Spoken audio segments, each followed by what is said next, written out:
Mapabusay man dagat ug sapa, dili ka pang limbong nga abunda kini sa sambuan. Human nakitag basa-basa og langoy-langoy, lain na sa nga adventure ang atong suwayan. Kay ba mo nga gawa sa mga waterfalls, daghang langob, ang lungsod sa sambuan. Busa ba niya ako ninyo og atong suhituon kung unsa ang tinaguang katahom niini. Kasagaran sa mga langob dinhi sa sambuan, nagpabilin nga unexplored. Busa swerte kayo kita nga usa sa mga unang makasulod niini. Una natong suruyon mo ang Canberol Cave sa Barangay Calatagan. Apan, among nadiskubrihan ang lusutanan niini na sira na tungod sa pagdahili sa yuta ug pagtabon sa mga bato. Bisag wala nato masulod ang Canberol Cave, ang Kangnansha Cave sa parong barangay ang nagpatagbaw kanako. Sumala sa nagiya namo, konektado ang duha ka langob. So nakita karon dinhi sa usa sa mga unexplored caves dinhi sa lungsod sa Sambuan. So sa inyo nakita, dako kayo diri sa sud, hawan kayo. Pero inigdayong sulod na to, medyo gamay kay ang agianan. So diri sa sulod ato makita ang mga kwaknit, nasa mga gagmay kayo nga mga bitin, o dili pa lang ni siya mao. So mudulog pa ta dito sa ilawom, lapos pa na siya sa laing nga cave.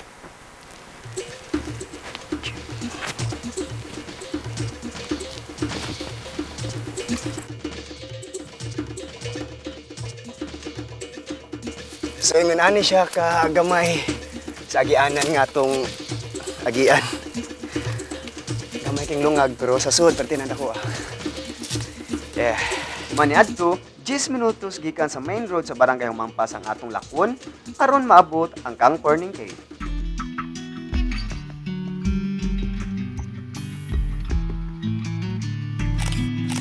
Tuod man daghan kayo mga unexplored caves ang lungsod. Karon na may adiya kung asa makitaan ang mga way kapares nga langob dinhi sa lalawigan sa Subo. Besides the tourist spots that we develop with the help, of course, of the provincial government, our main thrust is we are almost 100% level 3 in our water distribution. Our electrification is already all over all the sitios in Sambuan, and of course we also put emphasis on education, and that will be our main thrust for the next 3 years, so that we can upgrade also the lives of our people. Pero kadyot lang, wa pa kita nahuman. Katapusang langob nga atong bisitahon mao ang Kang Wakwa Cave sa Barangay Monteverde. Sa akong pakikinabi sa Minggiya kanamo paingon sa langob, daghan akong nahibaw-an nga mga misteryosong mga butang mahitungod sa Kang Wakwa Cave. Tuod man sa pag-abot namo sa baba niini, nagkadaiyang timailhan nga duawon kini og tawo ang mibungad kanamo. Dili sayon ang pagsulod sa maong langob. Apan usa ka luag ug bakante nga interior ang among nasaksihan sa sulod niini. So nakita karon dinhi sa Kang Wakwa Cave. So sa inyo nakita medyo ngit-ngit no. Pero actually dako kayo ni siya. So since naglihit man tag suga, gamitan lang tog mga improvised nga suga para ani. So diri sa sud makita ta og tubig nga tuto gikan sa babaw padung sa ubos. Nya murag napundo ang tubig dito sa ubos, so kita taglimaw diha. O di lang kay kana ra to makita nabutay mga unusual creatures nga to makita diri parehani.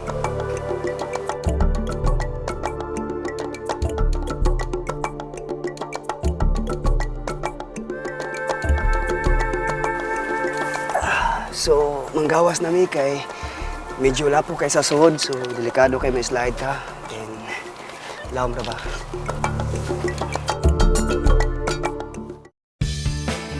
Sa pagpadayon sa atong suroy-suroy Sambuan, mutuo ba kamo nga gidungan ako pag-adto ang tulo ka lungsod sa usa lamang kahigayon? 3 places at one time. Mao kini ang akong gibuhat sa Barangay Camburoy.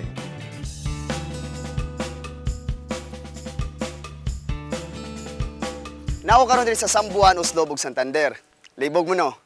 Kay tungod ang akong gibarugan karon, mao ang boundary post kung diin nag-abot ang utlanan sa tulo ka nagkalain-laing lungsod, ang Uslob, Santander ug ang Sambuan.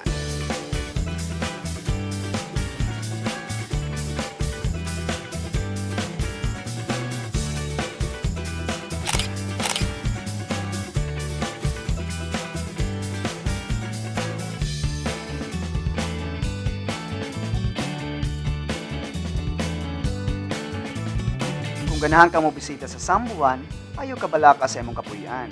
Ana sila facility sama sa Gamalio Beach Resort nga daplin gayud kaayo sa manindot nga dagat.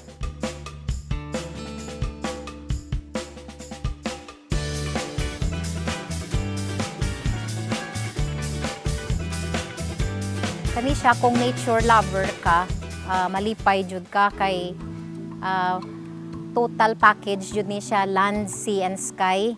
Amo ang hangin, presko kaayo, amo ang mga bukid, daghan kayo og kanang mga kahoy, og daghan kayo og mga kanang endemic trees, daghan kayo og mga kanang mga birds, lain-lain kolor. Unya kani amo ang mga waterfalls, 7 ni siya kabuok, pero daghan pa jud kayo og mga bitaw mga sapa pa jud og mga springs nga pwede sa daghan sad kayo og liptong nga pwede ka kaliguan. Kani siya ang amo ang tubig nga quality of water ani, drinkable jud ni siya kay clear kaayo. Limpyo sad kayo amo ang tubig kay kani siya white sand o katong siya kaning gitawag nga Sambuan stones. Sa tibuok Cebu tingali kami ra moy naay mga 8 kataytayan. So ang tanan namong sa waterfalls ug kanang mga springs ang iyahang tubig gagawas sa dagat. Mao ni siya nga ang amo ang tubig didto dili kayo parat kumparar sa uban lungsod. Sa pagkakaroon amo ang mga plano is butang sad mi og tourism infrastructure in place. Kung saan ni siya kanang mga toilet facilities kay layo manggod kayo siya unya mao na siya para namo number 1 nga priority. Og we are looking into developing 3 public beaches. Kay kani manggod siya mga family owned nga establishments, ilahaning mga murag vacation nga rooms ra bitaw sa ilang mga pamilya. Unya kay daghan man jud kanang naganahan bitaw mo adto sa Sambuan. So for the past 3 years amo silang gi-encourage nga modawat na lang og homestay nga visitor. So mao na siya ang karon part sa mong future plans. So mo develop mi og through the help of the Provincial Tourism Office also and the Cebu Tourism Operators gipabuhat mi nila karon og kanang gamay nga package tour.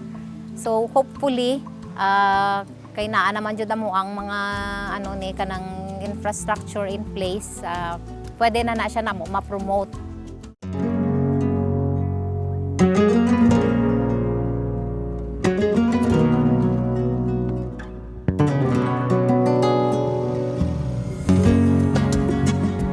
Dili kalimod nga ang lungsod sa Sambuan mapag-asa sa tubig, yuta, tanom ug kapanulundan, tinuod ug angay gayud nga tawagon nga paraiso sa katawhan.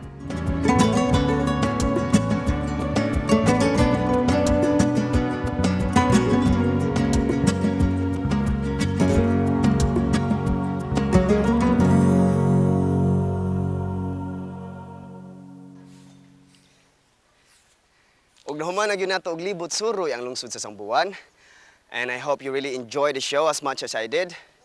Until next time, ubanin na po ko ninyo sa pagdiskubre sa nagkalain-laing talan-awon gikan sa mga manindot kayo nga lungsod ug syudad dinhi sa lalawigan sa Sugbo. Ako si Matt, para lang sa atong programa nga para gyud nato mga lagan nga ganahan kayo ug hilig kayo mag suroy-suroy.